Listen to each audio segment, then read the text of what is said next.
इस कहानी के पहले भाग में आपने देखा कि कैसे रति की शादी एक ऐसे घर में हो जाती है जहां उसकी सास सौतेली होती है और वो पूरे घर वालों को अपने इशारों पर नचाती है। रति छत से सूखे कपड़े उतार कर ले जा रही थी कि तभी उसकी नजर लक्ष्मी पर पड़ती है, जो किसी तरह चोरी से सुनील की अलमारी खोलने की कोशिश कर रही होती है। अरे, ये माँ जी को क्या हो गया? चोरों जैसे क्यों आप मेरी अलमारी खोल रही हैं माँ जी? आपको क्या चाहिए मुझे बताइए। अरे वाह, क्या चाहिए मुझे बताइए। अरे मैं इस घर की मालकिन हूँ, पूरा घर मेरे इशारों पर नाचता है और तुम्हें बताऊं कि मुझे क्या चाहिए? हट यहाँ से। और वो उसे जोर से धक्का देती है। जैसे ही लक्ष्मी रति को धक्का देती है, उसके सर पर चोट लग जाती है और वो बेहोश होकर गिर जाती है। रति के आसपास पूरा परिवार खड़ा रहता है। डॉक्टर जैसे ही उसे देखकर जाता है, रति को होश आता है।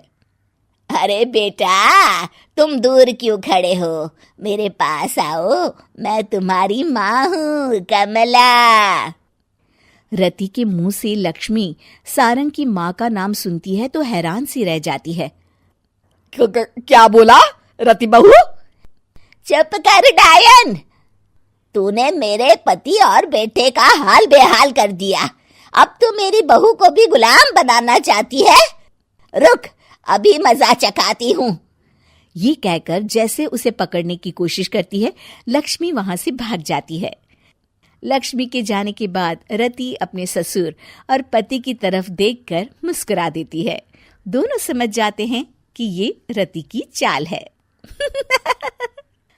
अगली सुबह लक्ष्मी का पति खाना लेकर खेत में जाने के लिए निकल ही रहा होता है कि लक्ष्मी उसे रोक देती है। अरे कहाँ चल दिए खाना लेकर? आज घर का काम कौन करेगा? तभी पीछे से रति आ जाती है और जोर से चिल्लाती है। कौन इनको काम पर जाने से रोक रहा है? मैं अभी उसे मजा चखाती हूँ। जैसे ही रति लक्ष्मी की तरफ बढ़ती है, लक्ष्मी घबरा जाती है। मैं तो मजाक कर रही थी बहन। आखिर मैं कौन होती हूँ रोकने वाली? मैं तो बस ये पूछ रही थी कि घर का काम कौन करेगा। कौन क्या? तू करेगी। चल उठा झाड़ू और शुरू हो जा। लक्ष्मी पूरे घर में झाड़ू पोछा लगा रही होती है कि अचानक सामने सारंग खड़ा हो जाता है। अच्छा माँ, मैं काम पर जा रहा हूँ। रति के मामा की फैक्ट्री है, मैं वहां आज से मैनेजर के तौर पर काम करूंगा। सैलरी भी अच्छी है।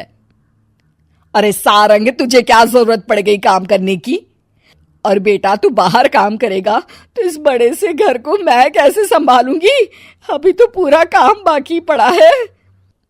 तभी वहां रति आ जाती है। अरे बेटा सारंग, जा, नौकरी पे जा रहा है ना, जा।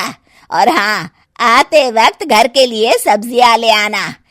ये लक्ष्मी बैठी बैठी मोटी हो रही है, जरा काम भी तो कर ले। सारंग के जाने के बाद, अच्छा लक्ष्मी, सुन जरा यहाँ।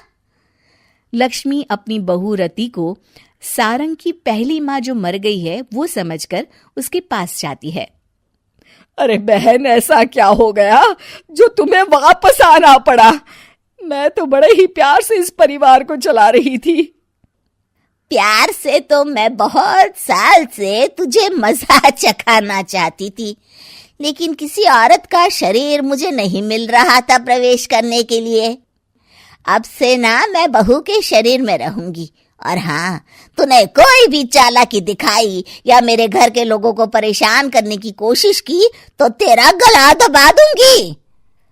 लक्ष्मी रति के मुंह से ये सुनकर डर जाती है और शाम को अपने बेटे और पति के सामने जाकर कहती है, तुम दोनों मुझे माफ कर दो। मैं अब तुम दोनों को कभी परेशान नहीं करूंगी। और बहू, तुम मेरी बेटी की तरह हो, बस अब बेटी की तरह ही बनकर रहना। लक्ष्मी उन लोगों को इतना कहकर वहां से चली जाती है और उसके जाने के बाद तीनों एक दूसरे की तरफ देखकर हंस देते हैं।